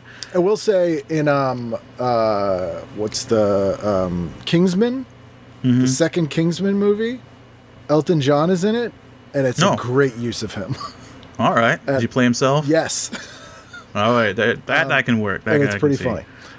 Yeah, this is. So yeah, I would have just stuck with ABC all night. Even with I watched a little bit of Frasier, but I think I was a little too young to quite get it. You're not going to watch The Return of Soul Man with Dan Aykroyd? I was saying, watch ABC all night. I would have watched Soul Man. It was one of those shows that I remember watching and not anything about it. It was, you know, can I remember anything about it even as an adult? I just remember him as a priest on a motorcycle. That's it. Yeah. And I loved That's it. That's all I can remember. Yeah. Yeah. It was just very generic. Spin City's on. I always loved Spin City. Yeah. One of the underrated shows in the 90s. Yep, that one definitely holds up. Even the Charlie Sheen year isn't that bad. Yeah. Heather Locklear, not that bad. So Wednesday, what are you doing? Let me check Wednesday. Oh, this is a terrible. There's a thing for a Lennox, My Precious Child locket, but it just looks like Piss Christ. Yeah. Oh, man. That is... It's supposed to be footprints in the sand, but it just looks like urine. Yeah. Or like you're going to, put a needle in there because there's a mosquito and amber in it or something. That's not a pretty... That's terrible. No. So Wednesday night, I was another ABC guy, ABC all night. This one has Drew Carey, Spin City, Ellen. Eventually to have Dharma and Greg. Just good stuff. I know Third Rock was great. And News Radio when it was on, because I think it was scheduled on Wednesday nights at this point. They moved it like 5 or 6 times, I feel like. Yeah. Yeah, it was their filler show, so... They're repeating the series finale of Wings. Yeah. Which I like. Wings I love. I mean, it's just fun. I never watched it as a kid, but I watched it as an adult. It's really good, especially Roy. And it went a little downhill after, what the hell from Sideways? Thomas Hayden Church. After Lowell left, yeah. Yeah, because they kind of needed that innocent dumb guy there, and they tried to make... I felt really bad for him because he was actually good in his 3 or 4 episodes, but since he was playing the exact same character, what's the point? Yeah. Oof. But not a bad show. And Grace Under Fire, as I've mentioned many times, completely underrated show. I've noticed that Brett Butler has been doing some conventions. She was in not Freaks and Geeks. She was on The Walking Dead, and that's probably why she's doing all those now. Is she doing she was in the later seasons? Role? Yeah. She's great. I mean, that was the Carsey Warner, chew them up and spit them out, feed people with mental health issues, things to make them lose their mind, and we'll make money off it. And it's terrible. Is there a single Carsey Warner show that doesn't have somebody who is either that or a serial rapist? No, because that really was like their business model. They were like, we'll get all publicity's good publicity.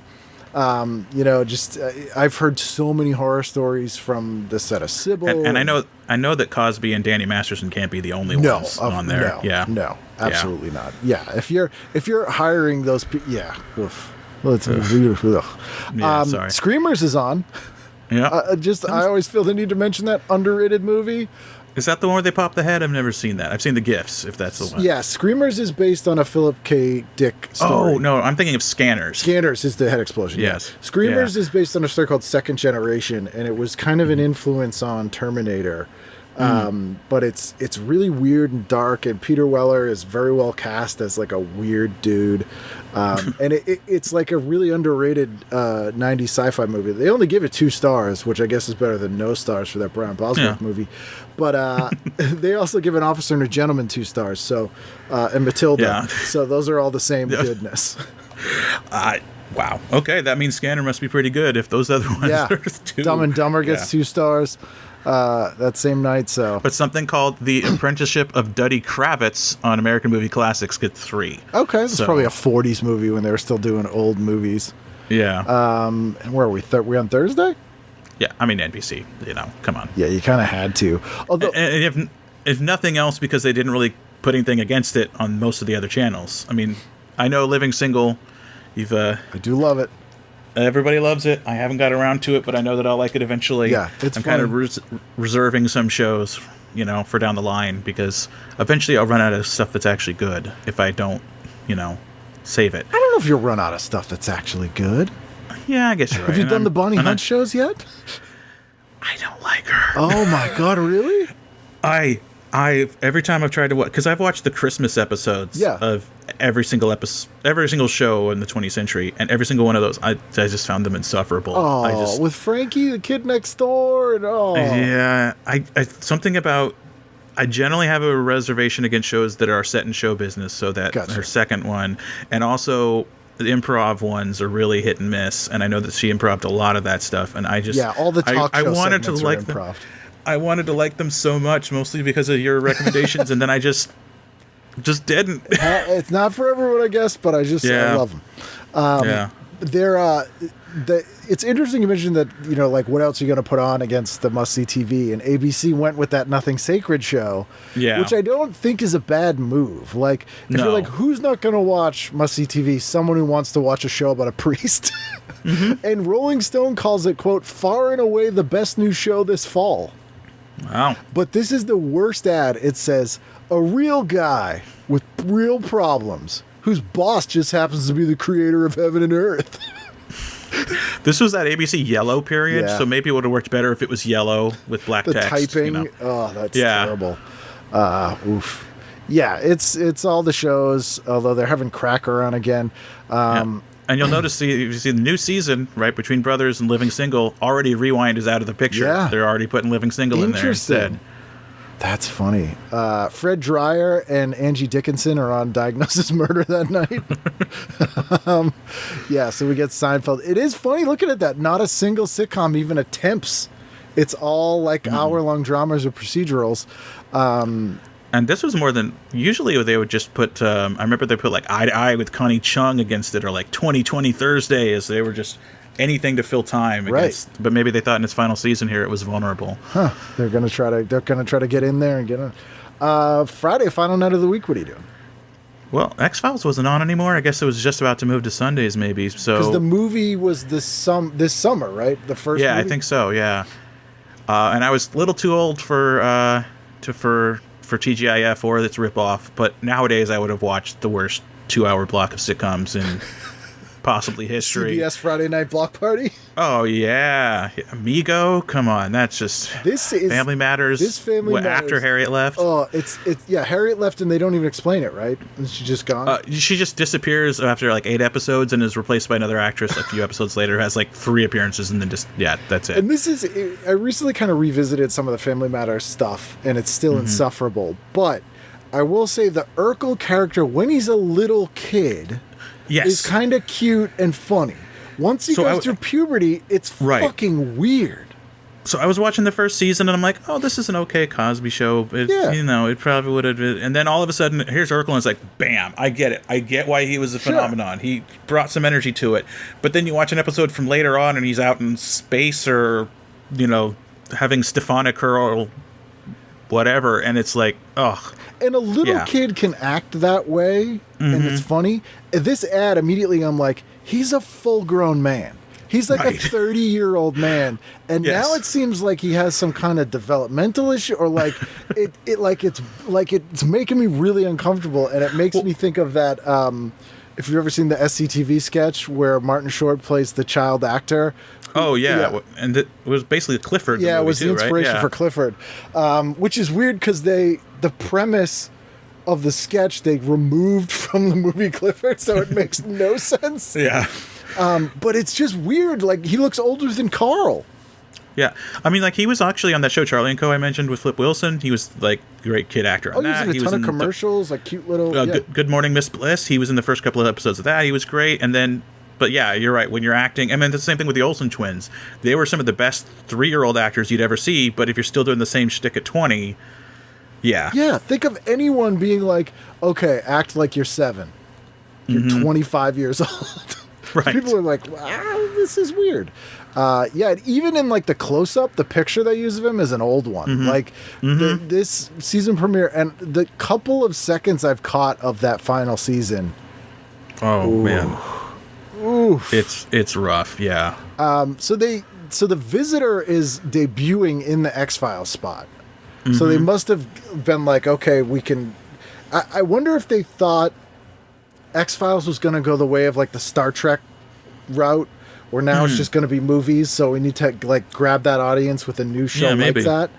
Because it was the second season of Millennium, which I think is the better season.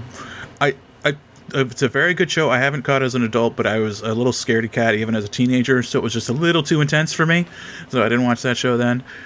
The second season leans into more like comedy episodes and some weirdness. It's not quite as intense, but it's fun. But I imagine that's exactly what they were doing. They were like, we'll do this here.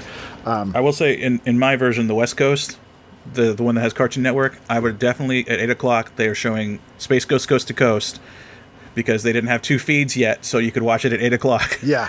Instead of waiting until 11. That show blew me away. That show doesn't get enough credit for kind of changing the tone of comedy the early 2000s for a good decade. Oh, yeah. I mean, every not just adult animated shows, but every show after that. I mean, that, and I also think Kids in the Hall is underrated for the same thing. Yeah. Because you know that everybody watched it, even if they never seemed to talk about it much. Or even if they knew what it was. I feel like it just seeped in because it was so different. Like the pacing, the tone, the kinds of jokes, insane. When I had Evan Dorkin on, it was interesting talking about the sort of Space Ghost and the way they would write just bizarre. Oh yeah, just do episodes that had no plot whatsoever, or just complete non sequiturs. Yeah. I do think that Millennium kind of aimed a little too high here because for the full page ad they have Lance Henriksen. It says, "The hour has finally come. Tonight Frank Black faces the ultimate sacrifice, his life or his wife." But what they had done was they have the Millennium logo and then it says 832 days. The countdown to the new millennium begins. And I'm like, you guys are not going to last till the new millennium.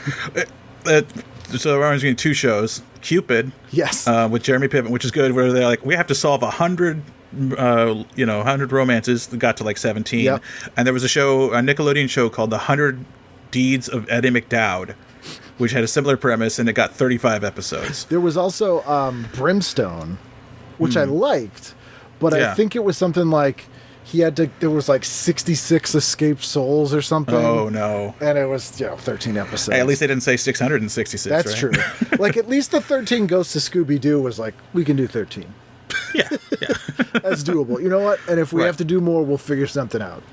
Right. The 13 additional Ghosts of Scooby-Doo. So to wrap up, because there's no Cheers or Jeers, because it's the fall preview, in your quest to obtain and watch every sitcom of all time, what's been your biggest surprise? Like either a show you never heard of or a show that you had only heard bad things about, but you ended up thinking was great? Teen Angel is one of them. That was a great one.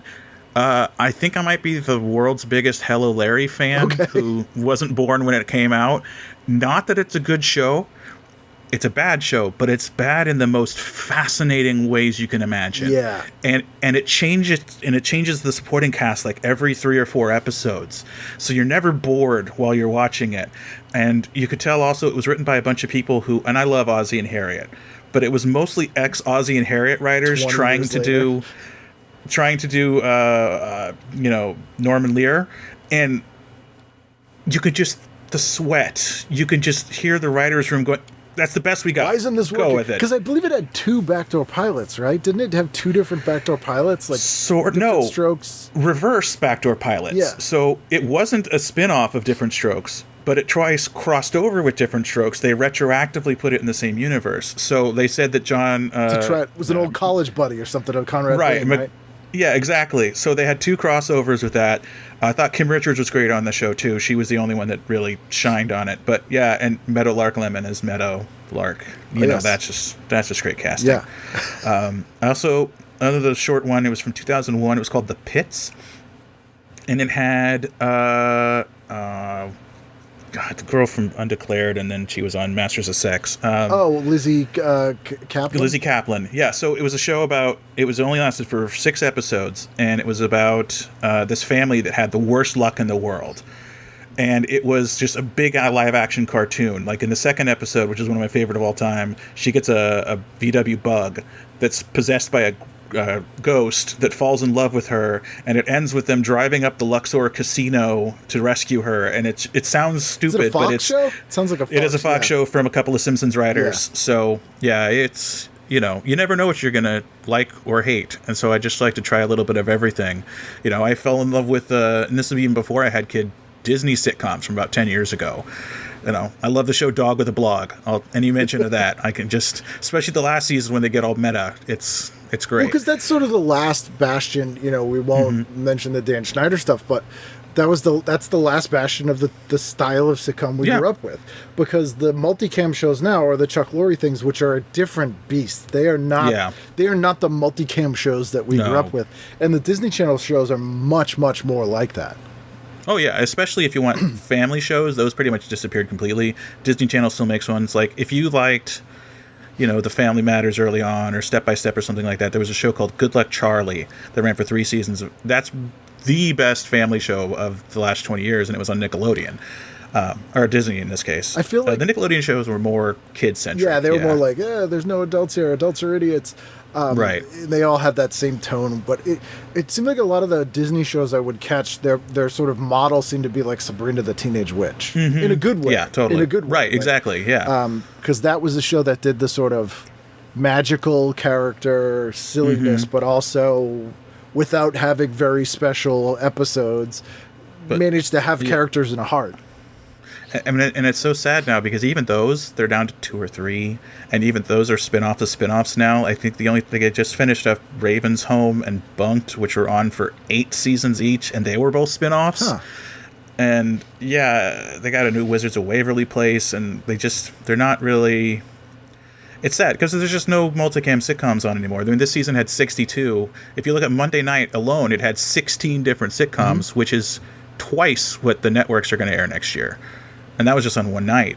If I'm looking at modern sitcoms, it's like, that 90s show was pretty good, or it's so hard The Neighborhood to do. is okay. It's a writer show. Yeah.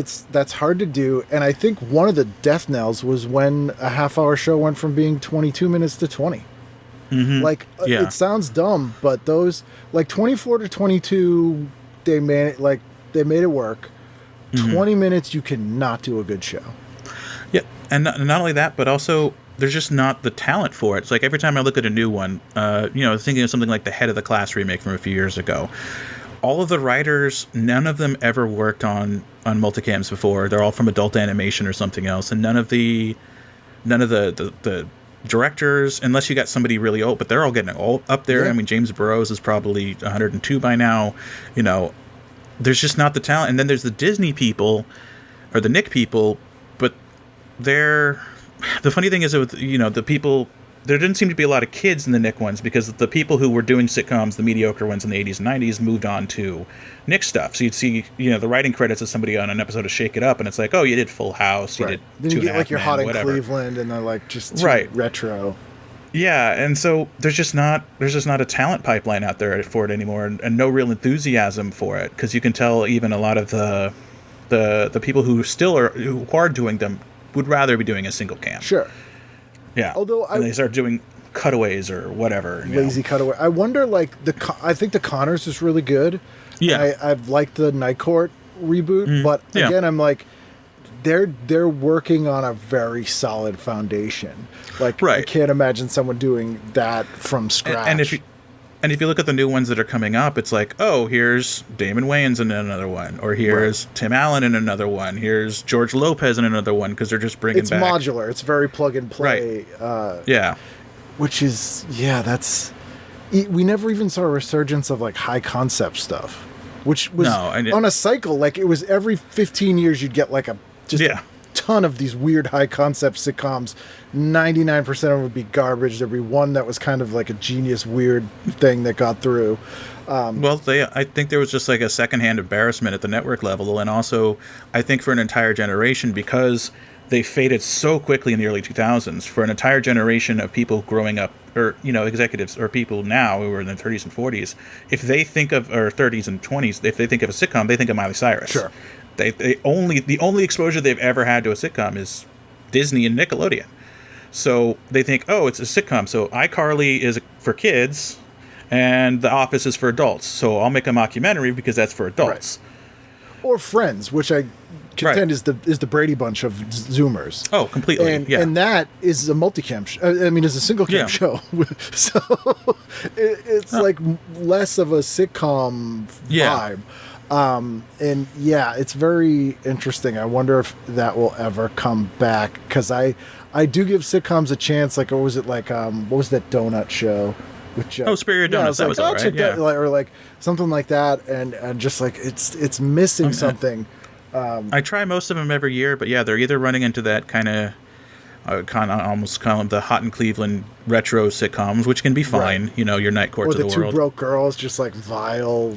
Yeah, God, thank God that seems to have mostly gone away. Yeah. Even Netflix doesn't do those anymore. But actually, if I was going to say the best one currently being produced, I think it's just ending. It's the Upshaws on Netflix. Okay. It's got Wanda Sykes and Tootie from The Facts of Life. I'm terrible with names. Oh, Kim Fields.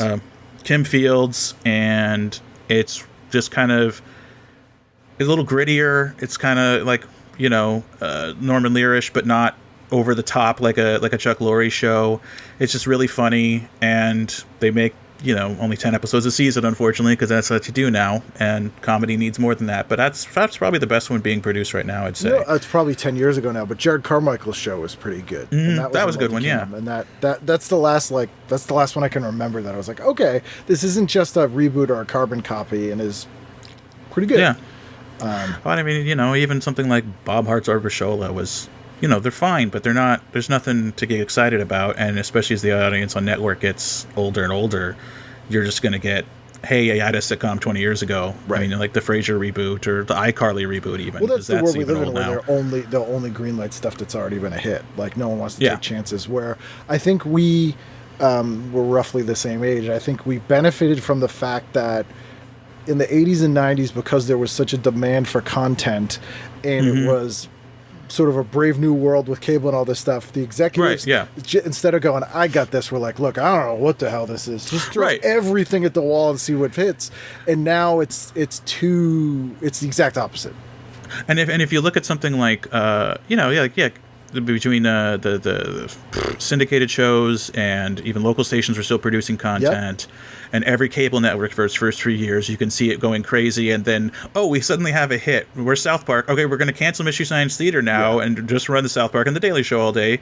And every network did that if they were ever a success. I think the last one that I remember that was weird like that was the G4 network. Yeah. I'm not a big video game guy, but I loved watching the It G4 had that network. 'Cause anarchy, like old MTV kind of vibe. Me too. I'd watch Attack of the Show. I'm like, I don't give a shit about any of this stuff. This is really Right, entertaining. exactly. Yeah, like they had the show Portal, one of my favorites. It was the one where it was like kind of Mystery Science Theater, but they're kind of What's Up Tiger Lily over clips from video games, and it was great. It was just so low budget and so original. And I think if there's any of that now, it's people on TikTok and YouTube. Yeah. Nobody who's going to finance anything, you know. And I find myself watching more and more TikTok and YouTube as the time goes by. Yeah, I mean, the barrier of having a well-produced thing is low, cost-wise and production-wise, so it can be done. But also, side note, and this is a discussion for another day, I feel like USA Network has not gotten the credit they deserve for their original series and the comedy series in the 90s. Like, they were trying so They hard. did some really good, weird stuff. Oh, what was the one with the puppets that was the living puppets? They were like aliens that looked like puppets. That one was okay, actually. I liked the Weekly World News one. Duckman, Duckman's Weird amazing. Science. Weird Science was great. They had a good little run there. I think they did The War Next Door, which was fantastic. Someone should write a book about that, not me. Someone smarter than me. Yeah. I tried to write a book once. That was a challenge. Oh, it really? Same. I'm like, I'll start, and then I'm like, no one wants to read this. Yeah, exactly. Anyone who could finish a thing, I'm like, wow, you finished the thing? I was trying to write, like, okay, you know those old guides, like those old guidebooks that they used to have with all the TV series? I'm like, I'll write one of those about sitcoms, but I'll actually have watched one, so there'll be some opinion in there. And I got, like, I don't know, 30 or 40 entries in, and I'm like, this is 2002. Nobody's going to buy that book anymore. It is weird the way that, because just like to plug my podcast for a second. Go for it. My podcast is called Random Access Television. It's me and Joe Adalian, who's been writing for the trade papers forever. He's the West Coast editor of Vulture. You know, we do a show where we pick a show at random. Literally, we just grab one of those little guidebooks and point at it, and if it's available to watch, we talk about it, we watch it, and it's kind of nice because he's been around the industry forever. So I'll be like, it's Regis, and it's like, I got to tell you about my lunch with Regis. Okay, we got something to talk it's a about great there. dynamic. If you like this show, you'll love your show. Oh, thanks, man. And so that's my We got the next one coming out is TJ Hooker. So, Nice. Nice.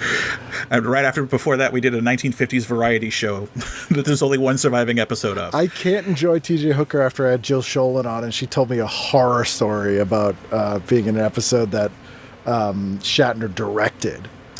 Well, I can't, without spoiling my own TJ Hooker thing, every third episode was about a sex worker getting assaulted or murdered. Yep. Every third episode. And I'm like, Yeah. how sleazy is that? She was a teenager, and she was on Hollywood Boulevard playing a sex worker, and she had this tube top on, and she was running, and it fell down.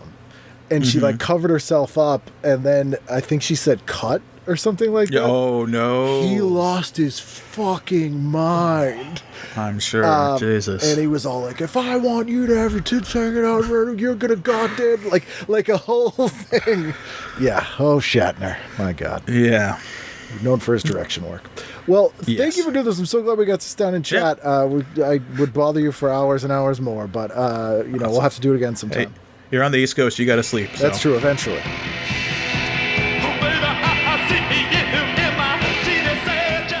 There you go. That's Zach. Follow him on social media. Sitcom People, Random Access Television Podcast. You will be very happy. Let me know you followed him, and let me know what you think. I think you'll enjoy it. But just drop me a line in general. Hope you guys are well. As we head into the end of the year here, let's do it. I don't know. I'm not very good at motivational speaking, but I'll be here next week, so maybe I'll get better in the next 7 days. So tune in then, because you'll want to see if I get better at motivational speaking. We're at a brand new edition of TV Guidance Counselor. Collision, collision, collision.